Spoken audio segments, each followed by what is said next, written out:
UFC 261 is kicking off this Saturday in Jacksonville, Florida, and we're going to have the Nigerian Nightmare, Kamaru Usman, defending champion, versus Street Jesus, Yeah. Jorge Masvidal. I think it's going to be an interesting fight.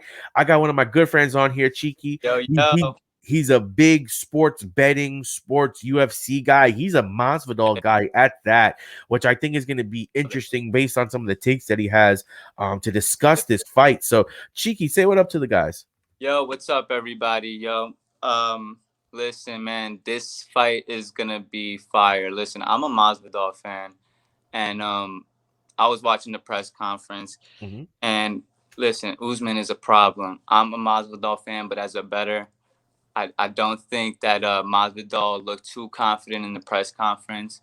I don't think it's gonna go the distance either. I think that Usman's gonna take this one, but man, I would love to see Masvidal take that belt. I can't Yep. even front. And I'm looking at it here. Masvidal right now is plus 350, and Usman is minus 450. So it is looking like Usman is kind of a heavy favorite right now in this matchup. And if we look here, just at it, Usman has a little bit longer reach advantage, but they're roughly around the same height. Throughout their careers, it looks like that Masvidal does get the job done a little bit shorter, but as we saw with Usman, especially in that fight, I think with Colby Covington, the man will be relentless. He will get the job done, even if it is in those later rounds. He will hunt for that knockout still. And I think in comparison to that last fight, he won that fight, but it wasn't like a decisive victory. It was a lot of clenching. It was a lot of holding him against the cage and working those feet, as Masvidal called it. He was getting foot rubbed a lot. So I think that Usman, even when he was in that situation, because they both fought on short rest, but he's able to adapt to what's going on in the ring and make those changes on the fly that champions are able to do. And I would like to know your thoughts on that. What do you think is going to really happen in a fight like this? Like you said, you're a Masvidal fan. For sure. I think that if we were to have this fight 100 times, like simulated, Usman would win the majority, right? But I feel like there's a glimmer of hope for Masvidal, and there's one reason for that. In Usman's fight with Colby Covington, he broke that man. He broke that man's jaw. He fucked him up. And Colby's no joke. He's good. Usman against uh, Woodley. Woodley's no joke. Fucked him up. And it didn't go to decision. Usman against Burns. Gilbert Burns. And he fucked him up. Didn't go to decision. But he didn't do that to Masvidal. He didn't do that to Masvidal. And the only other person that I think he didn't go to decision with was the person he lost to. The one person he lost to. So I think that's Masvidal's glimmer of hope. And once again, as a Masvidal fan, I won't put him on all my parlays, but if I had $150 just laying around, I'd probably, just put it on a 2-team parlay. Jorge Masvidal and the Knicks against Toronto because he just got injured. I probably put them on a 2-team parlay and just let it go with the win. Plus, you got to factor in. I mean, the Raptors are tanking, bro. Like, let's face it, they don't want to make the playoffs. They're benching a whole bunch of players, but that's a whole nother story that we got into last night. Yeah. But there is a chance Masvidal could win, but like I said, if we simulated the fight 100 times, Usman would probably win the majority of the fight. But I do Masvidal. If anyone has a chance, Masvidal and his Street Jesus spirit could do it. And I think the one thing also Masvidal has going for him is that he's going to be basically in a home field type setting where he has this whole crowd behind him. They are excited to see him go out there and beat Usman. And it's in Florida, and we know what goes down in Florida. They are, let's beat the Nigerian Nightmare for the love of God. You heard about America. They were going crazy, talking mad shit to Usman. Yeah.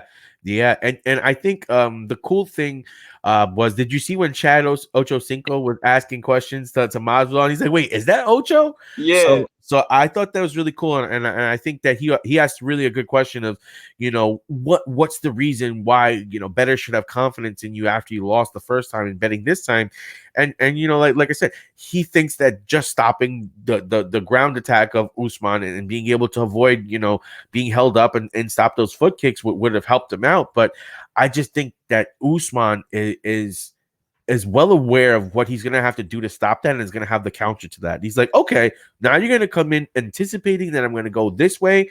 And what's the weaknesses if you're anticipating that way and I'm going to attack you that way? Because Usman is very technical. He's very smart in the ring. He understands what his opponents are doing and he gets the job done. And this guy is right now, I feel like he's feeling himself, but he's also putting in the work to be there because he's been more active than Colby. He's been more active than Masvidal. He's been more active than Burns, and he's the champion. So what does that really say? The look on his face at the press conference when he said, "I chose you," he looks like he really is gonna have fun with this fight. He looks like he just wants to get the job done, and because Jorge Masvidal is such a shit talker. I love it, but he just wants to shut him up, and it shows. That's why I don't want to bet on this fight. I will bet on the under, going under 4.5 though.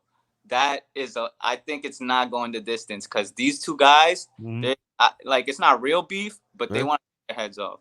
And I think that that's a good way to look at betting this is like, okay, I don't think that Masvidal's gonna win, but I do think if he wins, he would win through some sort of knockout or great punch that he's gonna land to get Usman out early. And I think that Usman does not want this to go to a decision. So I think that he's going to go early looking for that knockout or that submission. So I do think that it probably could end in maybe by the third round.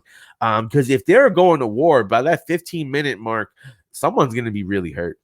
And the under is a plus 160. Ooh. A plus 157 on some sites, but a plus 160 overall. So, I mean, if you guys have $1 million in the bank, I would put it on the under. That's what you call a big ball bet. I think that that's the most logical bet for this fight. And on a safe parlay, I'd take Usman for sure. Awesome. Now in this UFC 261 event, I think this is probably the second most hyped up event just because of all the off-screen trash talk that's been going on between these two fighters. I think Namajunas is someone that she feels a certain way because of the way she grew up, and Zhang is the defending champion and she has a great record here at 21-1, and she hasn't been really talking as much. As we see here, though, she does not have any of the height or reach advantages here. But I mean, I'd like to hear your thoughts on what do you think is going to happen in this fight, and who do you got? I think it's going to be Ann Still. I think in Zhang, that's Zhang Weili. Sorry. Yep. What she did in her last fight, bro, she beasted. She took down, I don't know how to pronounce her name, but she took down that shorty, and she took, like, it was a great fight. I don't think that she's gonna Rose, she's a dope martial artist, but she's quiet for a reason. I think she's just gonna take it, and I don't think it's gonna go to a decision either. Yep, and in this one we have Zhang as negative 200, and we have Rose as plus 170. So I think it's a lot closer than the other fights. So it's not like they're predicting this to be a blowout, but they do have her winning this one, and I think it'll be an interesting fight just because of all that trash talk to see if they take it personal. I'll throw in a little prediction. I think Rose really wants to win, but I think she's gonna be rushing too much and get caught in a knockout. Okay. That happens right there, man. That's gonna be crazy because that's how I see this one playing out. Because I feel like she's gonna rush in a little bit too quick, and I think Zhang is she's quiet and she's quiet for a reason. She's awesome. Crouching tiger, man. I love that prediction too. The crouching tiger hidden knockout. Yeah. in Knockout. the in the next fight that we have here, or the other Woo! championship one, we got one that I know you're feeling passionate about. This We is got Valentina right. Shevchenko versus Jessica Andrade. When we look at it, Shevchenko has, the reach advantage. She has the height advantage. She, is the defending champion. She has a great record here of 20-3. She said She languages. She could dance. She's. she does everything, right? So what's your prediction here? What do you think is going to go down? I think she's one of the greatest champions. Mhm. And like she makes it look like easy too in all her fights. But I think this is gonna be her hardest defending fight. But I still Mhm. think that she's gonna take the win. I don't know how this one's gonna go down, to be honest. But I do think that Shevchenko is going to take the W. Andrade, from from all of her past opponents, say she hits like no one, like no one before. Like, Mhm. she hits really hard. Mhm. Rose, Mhm. I think Rose fought her last. Mhm. She got hit real hard in the face, and like she said it herself. She's like, I've never got hit like that. So I think that Shevchenko is gonna feel some power that she's never felt before, but I don't think it's gonna be too much for her to handle. Um, This card actually has, I think, the biggest margin gap, because we have Shevchenko as negative 470 and Andrade is plus 360. So that's actually a bigger difference than Usman and Masvidal. I didn't even know that. I Yeah. didn't know that she was minus 470. Yeah, like they really have her as being someone that is going to be dominant this fight, and I think that's going to be really interesting. And I guess a quick side note before we round out the last two cards, because we're speaking about these women fighters and they're both champions. Do you think that any of these two would have a chance versus the dominator that we currently have? Oh, all right. I'll tell you right now, Zhang Weili, no, I Mm, don't think so. Not mm, yet.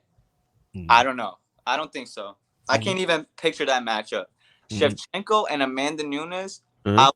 I would pay whatever to see that. And what do you think that might be one of the next fights that they set up next?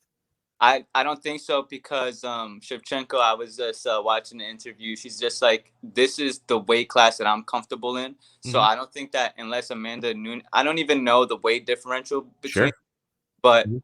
unless Amanda Nunes goes to her Weight class. weight class, Uh-huh. I don't think that they'll fight. And I don't think she's interested. This is her seventh title defense, if I'm Huh? mistaken. I don't think she has anything to prove. I, But I it would I be think that's great. smart. It would be great for the fans, and it would be great for Mhm. history.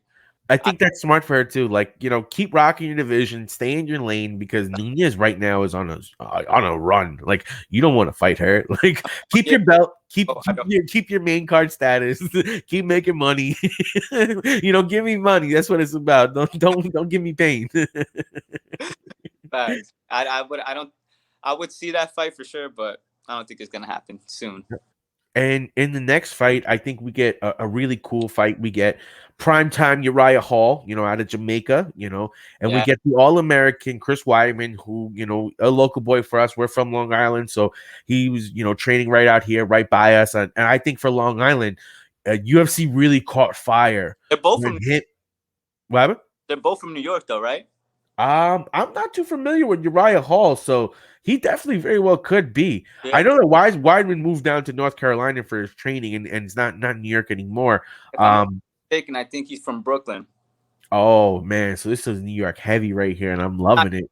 I'm gonna check, but I think he is, or at I'm least loving it. out of there. But this Yeah, is gonna be a fire fight. yeah. I remember the first time that Weidman really got his name was that Silva fight, and I think that's when UFC really caught fire out here, because the way that fight, and he broke that man's leg on the block. It's just like, You know what's funny?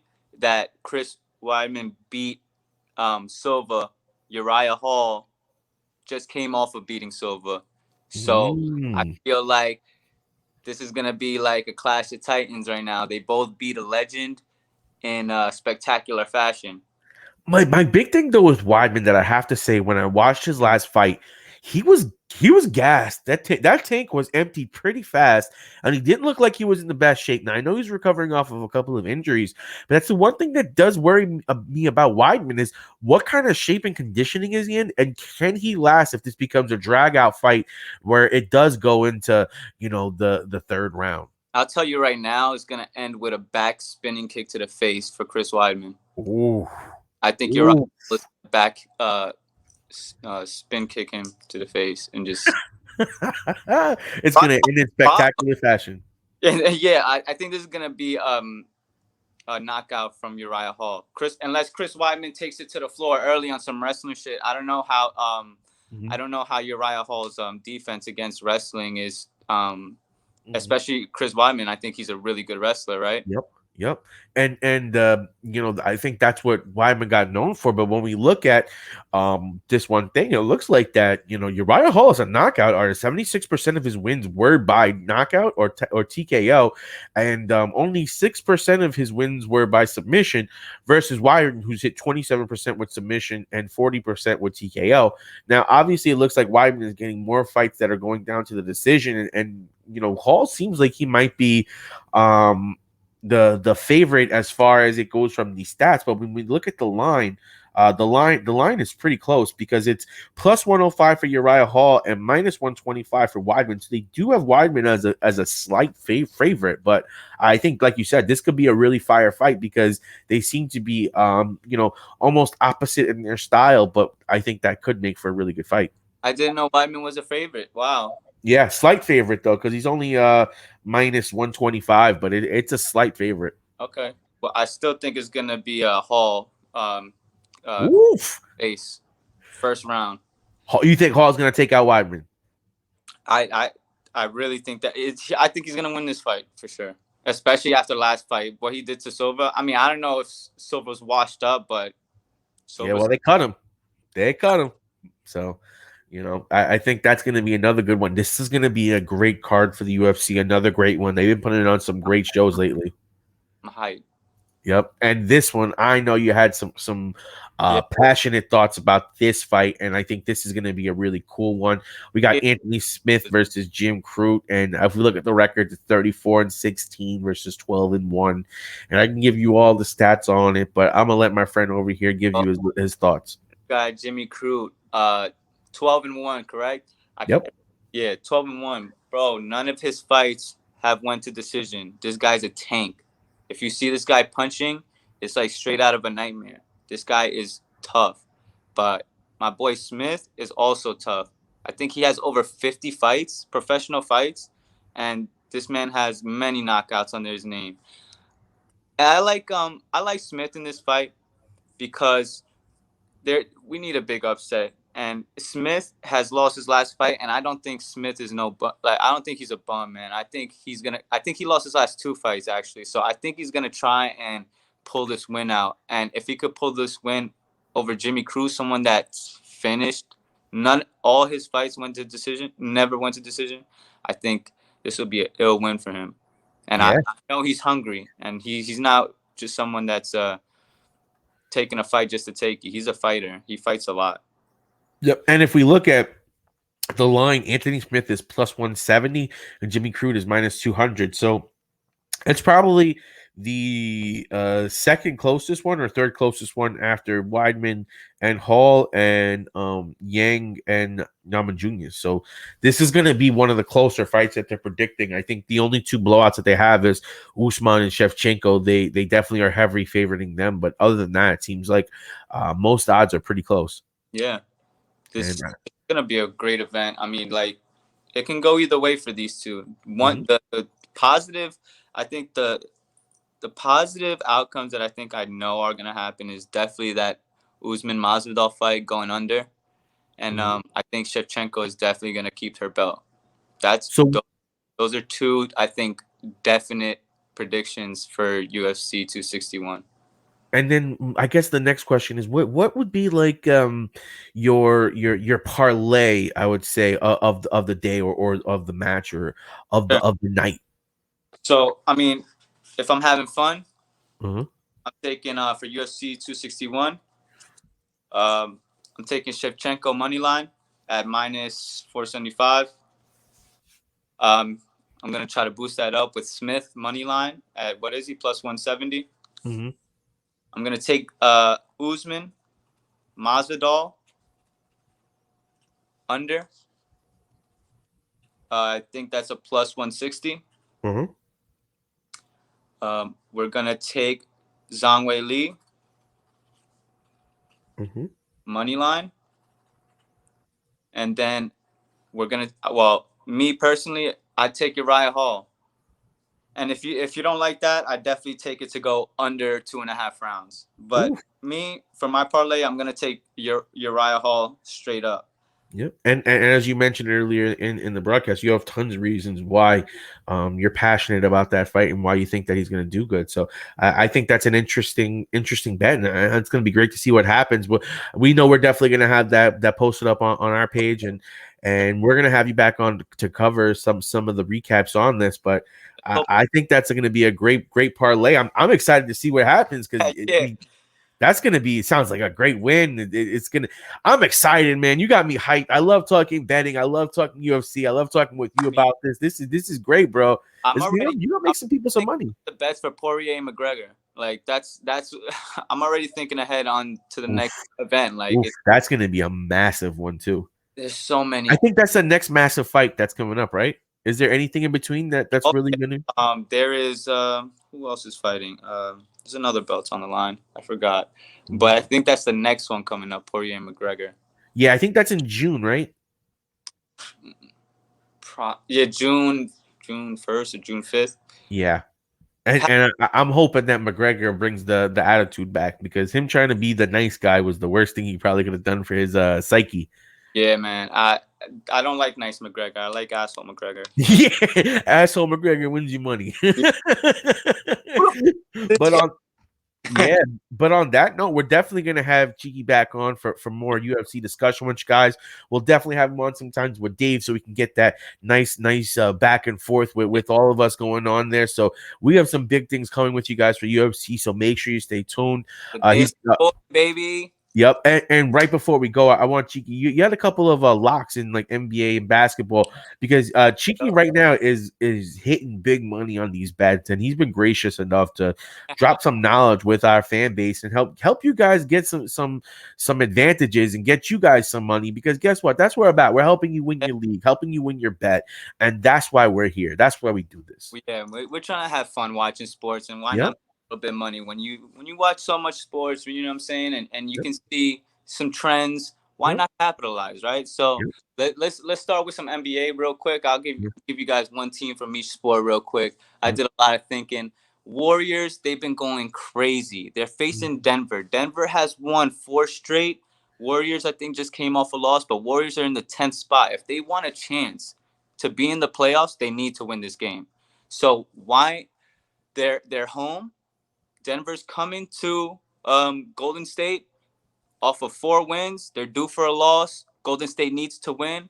Golden State lock number one. MLB. Oakland A's.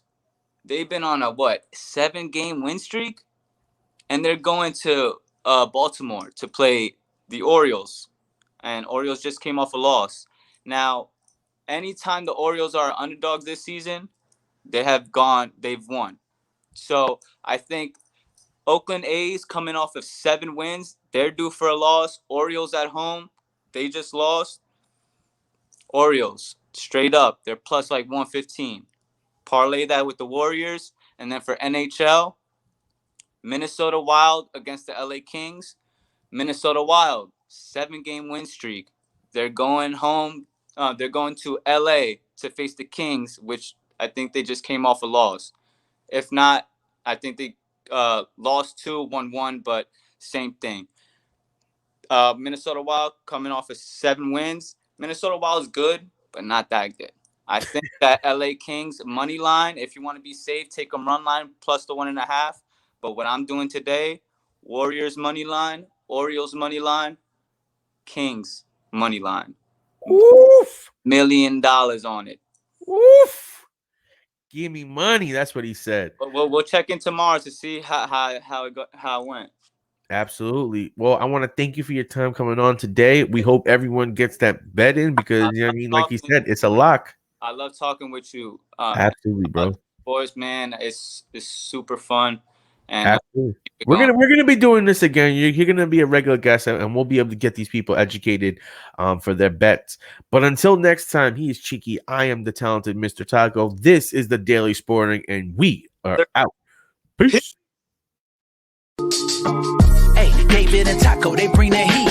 All about UFC, way more than a fantasy. Let's see who going toe to toe. Throw down on the mat, check the replay, run it back. We gotta check the stats. Hey, do this every day. We ain't come to play. This is sports talk, and we love talking MMA. Everything fantasy sports. Dopest show that I know. With Electric Dave and talented Mr. Taco. Let's go. Hey, G.